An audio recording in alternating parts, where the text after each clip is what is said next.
interested to hear what's going to happen next, and I hope that they can catch the monsters or terrorists before they do any more damage. Here we go. I understand the situation. He gives one of her hands a brief squeeze. I'll be fine. Just take care of yourself, okay? Before she can reply, the door of number 42 opens, and Charlotte Gibney comes out, still in her good church clothes. Holly raises one hand in a tentative hello gesture, which Charlotte doesn't return. Come inside, she says. You're late. Holly knows she's late by 5 minutes. As they approach the door, Charlotte gives Jerome a what's he doing here look. You know Jerome, Holly says. It's true, they've met half a dozen times, and Charlotte always favors him with that same look. He came to keep me company and lend moral support. Jerome gives Charlotte his most charming smile. Hello, Mrs. Gibney. I invited myself along. Hope you don't mind. To this, Charlotte simply says, come in. I'm freezing out here, as though it had been their idea for her to come out of the stood rather than her own.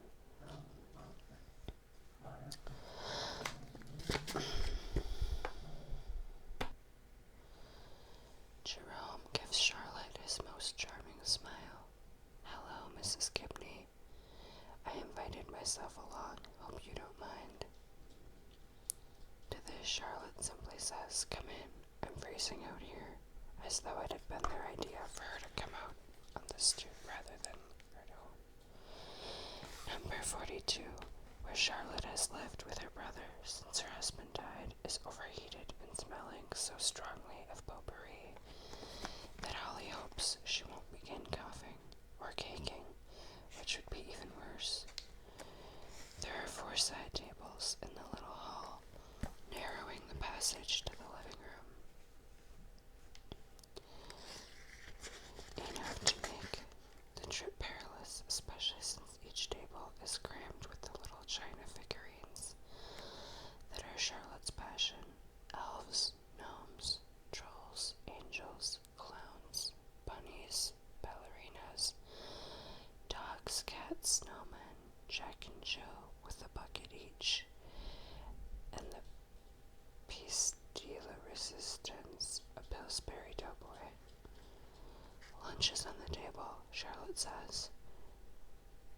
Just fruit cup and cold chicken, I'm afraid, but there's cake for dessert, and her eyes fill with tears, and when Holly sees them, she feels, in spite of all the work she's done in therapy, a surge of resentment that's close to hate. Maybe it is hate. She thinks of all the times she cried in her mother's presence and was told to go to her room until you get that out of your system. She feels an urge to throw those very words in her mother's face now, but give Charlotte an awkward hug instead.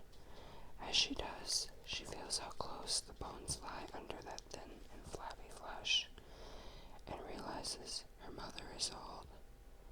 How can she dislike an old woman who so obviously needs her help? The answer seems to be quite easily. After a moment, Charlotte pushes Holly away with a little grimace, as though she smelled something bad. Go see your uncle and tell him lunch is ready. You know where he is. Indeed, Holly does. From the living room comes the sound of professionally excited announcers doing a football pregame show. She and Jerome go in single file, so as not to risk upsetting any members of the China Gallery. How many of these does she have? Jerome murmurs. Holly shakes her head. I don't know. She always liked them, but it got out of hand since my father died. Then lifting her voice and making it artificially bright. Hi, Uncle Henry. All ready for lunch? Uncle Henry clearly didn't make the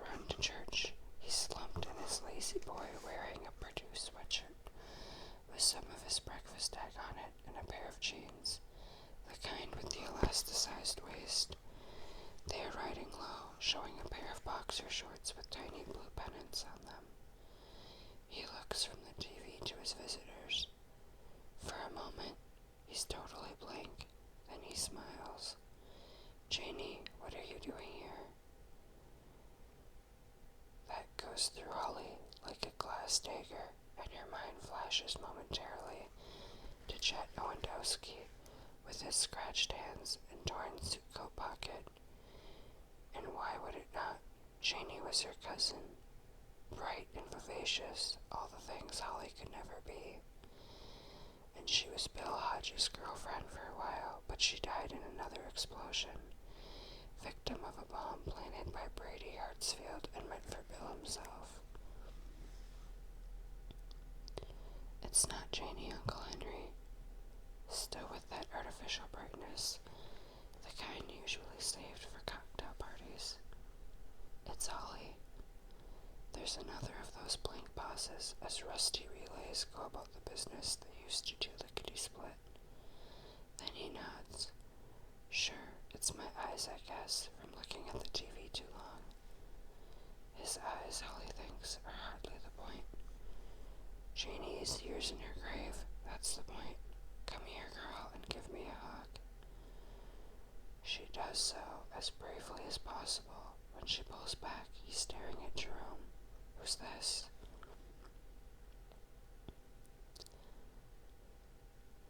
This guy. I thought you were seeing that cop. This time she doesn't bother to correct him about who she is. It's Jerome. Jerome Robinson. You've met him before. Have I? Mine must be going. He says it, not even as a joke, just as a conversational placeholder, without realizing that's exactly the case. Jerome shakes his hand. How you doing, sir? Not bad for an old fellow, Uncle Henry says, and before he can say more, Charlotte calls, practically shrieks from the kitchen, that lunch is on. His master's voice, Henry says, good-humored, and when he stands up, his pants fall down. He doesn't seem to realize. Jerome gives Holly a tiny jerk of the head toward the kitchen. She gives him a doubtful look in return, but goes. Let me help you with those, Jerome says. Uncle Henry doesn't reply, but only stares at the TV with his hands dangling.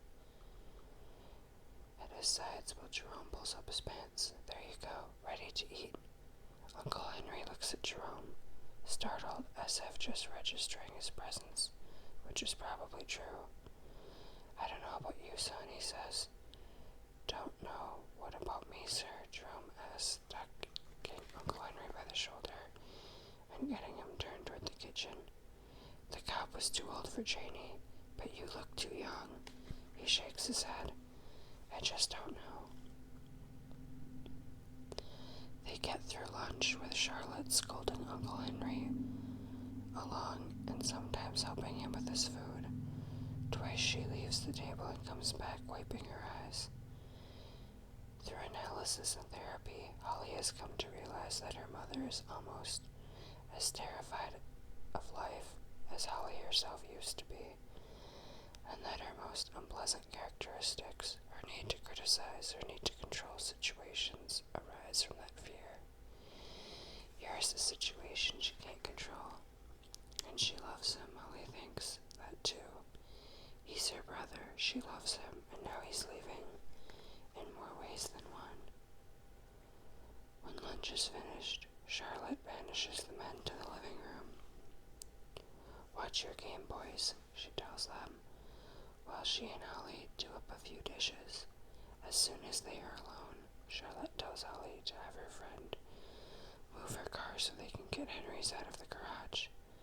His things are in the trunk, all packed and ready to go. She's speaking out of the corner of her mouth like an actress in a bad spy movie. He thinks I'm Janie, Holly says. Of course he does. Janie was always his favorite, Charlotte says, and Holly feels another of those glass daggers go in.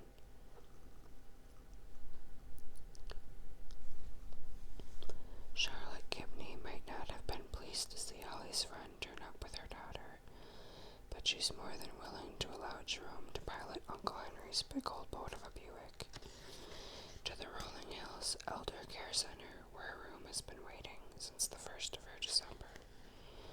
Charlotte was hoping her brother could remain at home through Christmas, but now he's begun to wet the bed, which is bad, and wander the neighborhood, sometimes in his bedroom slippers, which is worse.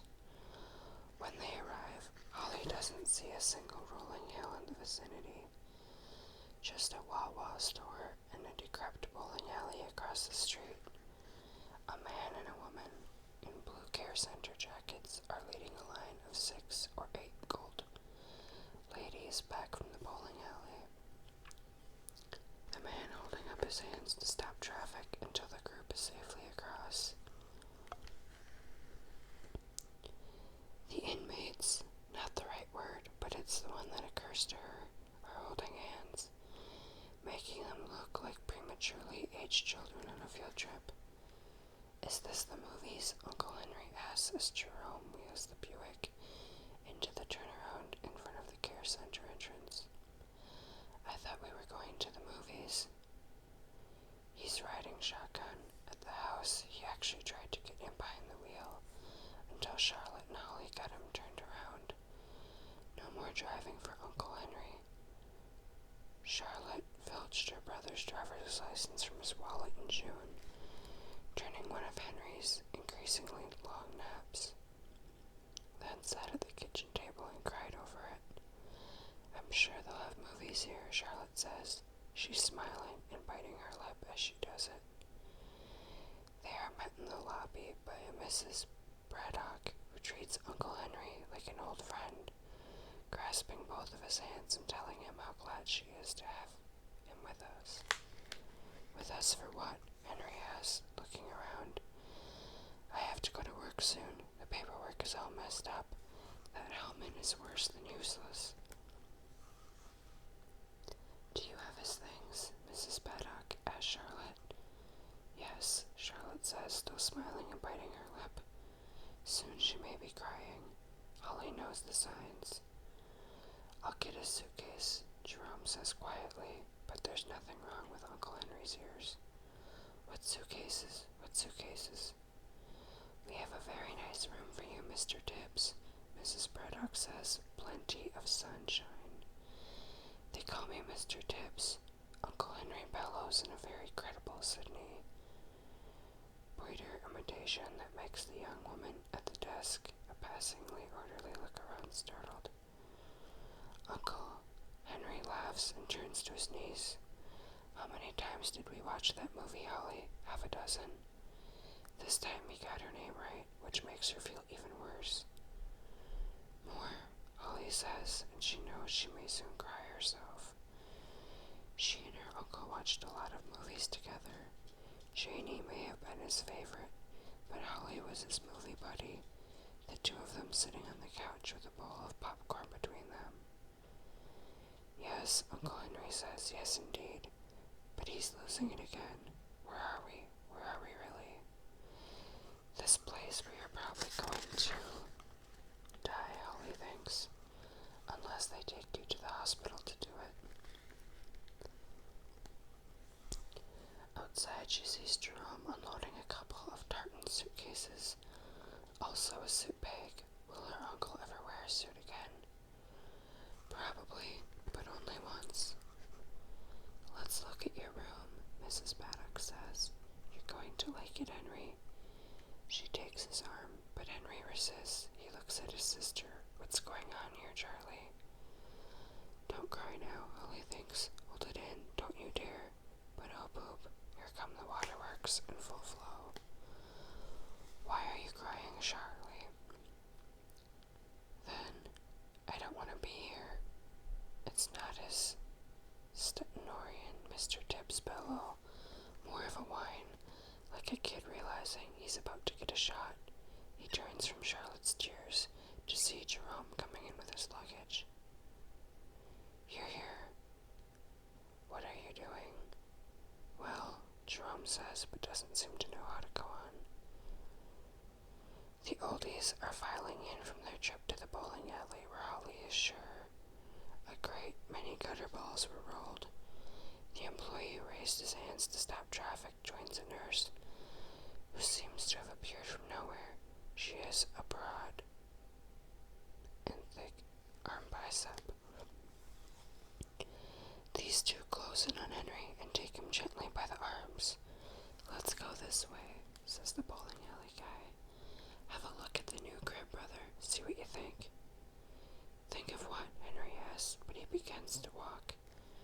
"You know something," the nurse says. "The game's on in the common room, and we've got the biggest TV you've ever seen. You'll feel like you're on the 50-yard line. We'll take a quick canter at your room, then you can watch it. Plenty of cookies, too," Mrs. Paddock says, fresh baked. "Is it the Browns?" Henry asks. "They are approaching double doors. We will soon disappear behind them. Where, Ollie thinks, he'll be again living the dimmed-out remainder of his life." The nurse laughs. "No, not the Browns. They're out of it. The Ravens." "Peckham and Deckham." "Good," Henry says. Then adds something he never on God's earth would have said before his neural relays began to rust out. "Those Browns are all a bunch of—" Then he is gone. Mrs. Paddock reaches into the pocket of her dress and hands Charlotte a tissue. "It's perfectly natural for them to be upset on move-in day. You'll settle down. I have some more paperwork for you if you feel up to it, Mrs. Gibney." Charlotte nods. Over the sudden bouquet of the tissue, her eyes are red and streaming. "This is the woman who scolded me for crying in public." Holly marvels. "The one who told me to stop trying to be the center of attention.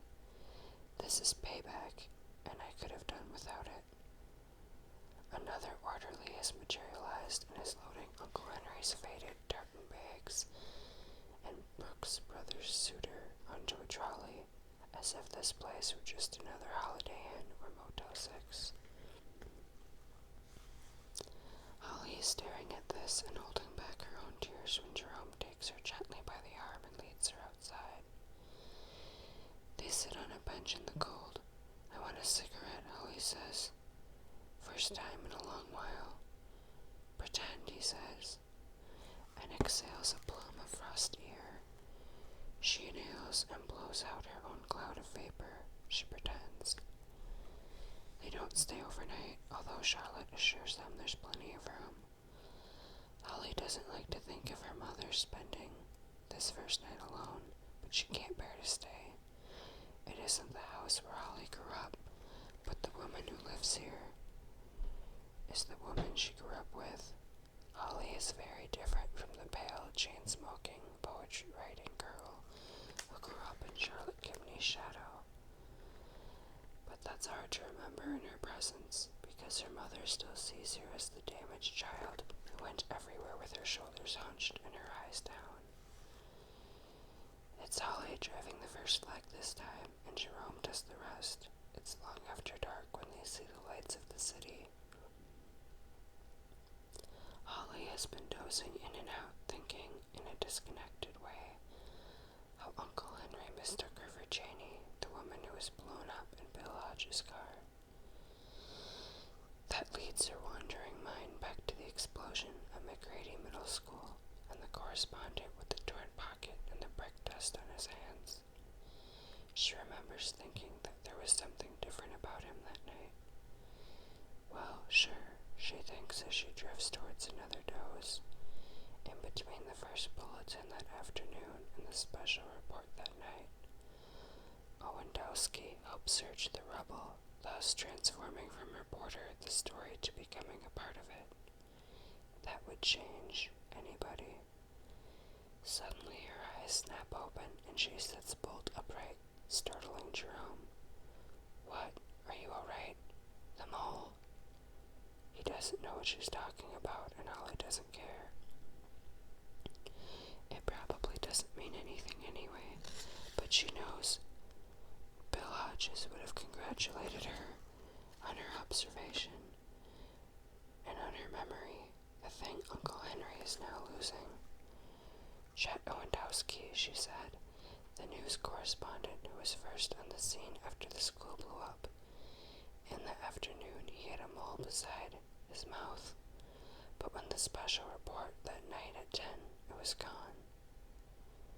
Thank God for Max Factor, Jerome says as he leaves the expressway. He's right, of course. It even occurred to her when the news bulletin came on. Crooked tie, no time to cover them all with makeup. Later on, when Owendowski's support crew arrived, they took care of that. Still, it's a little strange. Holly is sure a makeup person would have left the scratches. They were good TV, made the correspondent look heroic. But wouldn't the makeup guy or gal have cleaned some of the brick dust from around Owendowski's mouth in the process of covering them all? Holly, Jerome asks, are you overcranking again? Yes, she says, too much stress, not enough rest. Let it go. Yes, she says, it's good advice. She intends to follow it. Holly expected another night of tossing and turning, but she sleeps right through until her phone alarm gently wakes her. She feels rested, fully herself again. She slips to her knees, does her few morning meditations, then settles into her tiny breakfast nook for a bowl of oatmeal, a cup of yogurt, and a big mug of constant comment. As she enjoys her little repast, she reads the local paper on her iPad. News of the McCready school bombing has slipped from the front page to the national news section. This is because there have been no fresh developments. More victims have been released from the hospital. 2 kids, one of them a talented basketball player, remain in critical condition. The police claim to be following a number of leads. Holly doubts it. There is nothing about Jess Owendowski, and he's the first person she thought of when Enya's high notes urged her back to wakefulness. Not her mother, not her uncle. Was she dreaming about Owendowski? If she was, she can't remember. She exits the newspaper, opens Safari, and types in Owendowski's name. The first thing she learns is that his real name is Charles, not Chester, and he's been with Pittsburgh NBC affiliate for the last 2 years. His stated beat is charmingly alliterative: crime, community, and consumer fraud. There are any number of videos. Holly clicks on the most recent, titled W Pen. Owendowski enters the newsroom wearing a new suit, followed by a young man wearing a plaid shirt and khaki pants with big pockets on the sides. They are greeted by a wave of applause from the station staff. Both the on-air people and the studio crew. Looks like 40 or 50 in all. The young man, Fred, grins. Owendowski reacts with surprise, then pleasure of an appropriately modest sort. He even applauds them in return. A woman dressed to the nines, probably a news anchor, comes forward. Chet, you're our hero, she says, and kisses him on the cheek.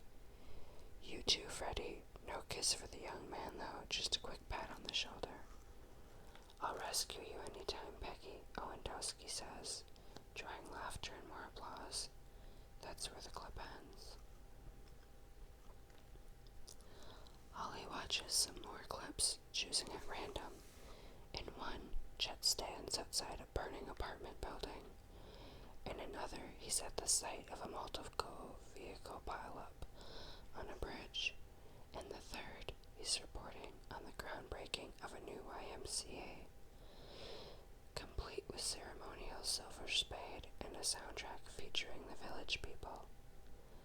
A fourth, from just before Thanksgiving, shows him knocking repeatedly on the side of a so-called pain clinic in Seawickley and getting nothing for his pains but a muffled, no questions, go away. Busy guy, Charlie thinks, and in none of these clips does Charles, Chet Owendowski, have a mole. Because it's always covered with makeup, she tells herself as she rinses a few dishes in the sink. It was just that once, when he had to get on the air in a hurry, that it showed. And why are you worrying about this anyway? It's like when some annoying pop song turns into an earworm. Because she's up early and she has time for an episode of The Good Place before leaving for work. She goes into her television room, picks up the remote, then just holds it, staring at the black screen. After a bit, she puts the remote down and goes back into the kitchen. She powers up her iPad and finds the clip